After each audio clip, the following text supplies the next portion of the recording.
ریا حال ہی میں ایک نئے فلیٹ میں شفٹ ہوئی تھی۔ فلیٹ سستا ملا تھا، جگہ بھی بڑی تھی، مگر کچھ تھا جو عجیب لگا۔ وہ بلڈنگ بہت خاموش سی تھی۔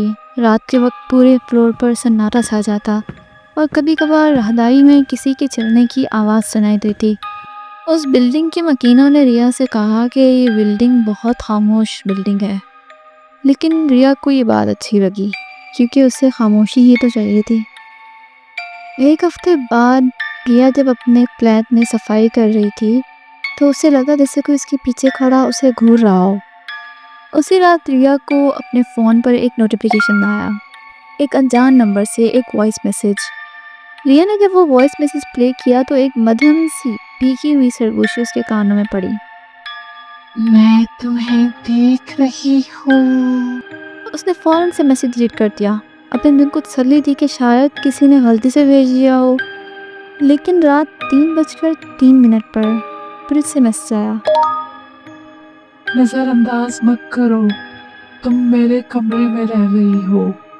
اب کی بار اس کے ہاتھ کانپنے لگے۔ اس نے فوراً وہ نمبر بلاک کر دیا۔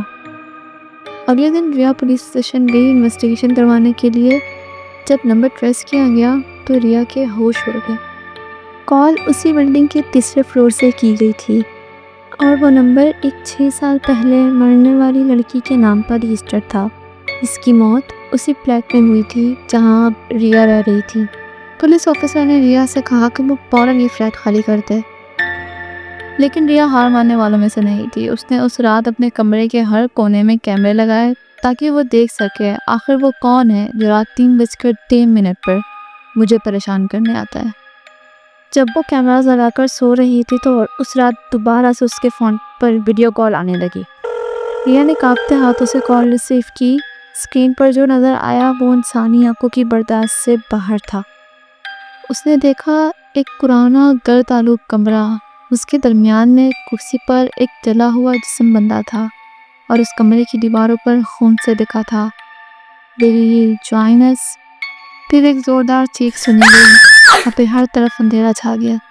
اگلا منظر جو دیکھا گیا اس میں ریا کے کمرے میں 2 بڑے بڑے سائے دیکھے گئے، لیکن ریا وہاں موجود نہیں تھی۔ اگلے دن جب پولیس کو بلایا گیا تو ریا کے کمرے میں وہ موجود نہیں تھی۔ اس کے کمرے کی ہر چیز بکھری پڑی تھی اور اس کے بیڈ کی دیوار پر لکھا تھا "She never left." پولیس نے جب ریا کے کمرے میں لگے کیمروں کی ریکارڈنگ دیکھی تو ان کو اپنی آنکھوں پر یقین نہیں آیا۔ اس ریکارڈنگ میں دیکھا جا سکتا تھا کہ رات 3:03 پر ریا اپنے بیڈ پر بے فکر سو رہی ہے، لیکن اس کے سرانے ایک عورت کھڑی ہے جس کی آنکھیں بالکل سیاہ ہیں۔ محلے والوں کا کہنا تھا کہ رات 3 بجے ریا کے کمرے سے چیخنے کی آوازیں آئی ہیں، لیکن ریکارڈنگ کے مطابق ریا تو اس ٹائم سو رہی تھی۔ اصل میں اس رات کیا ہوا اس بارے میں پولیس کو بھی اب تک کچھ پتہ نہیں چل سکا، اور ریا کہاں ہے اس کے بارے میں کوئی نہیں جانتا۔ اگر آپ کو بھی آدھی رات کو ایک انون نمبر سے کوئی وائس میسج آئے تو آپ کیا کریں گے؟ ہمیں کامنٹ سیکشن میں ضرور بتائیے گا۔ اگر ویڈیو پسند آئے تو ویڈیو کو لائک، شیئر اور سبسکرائب کر دیجیے گا۔ Thanks for watching.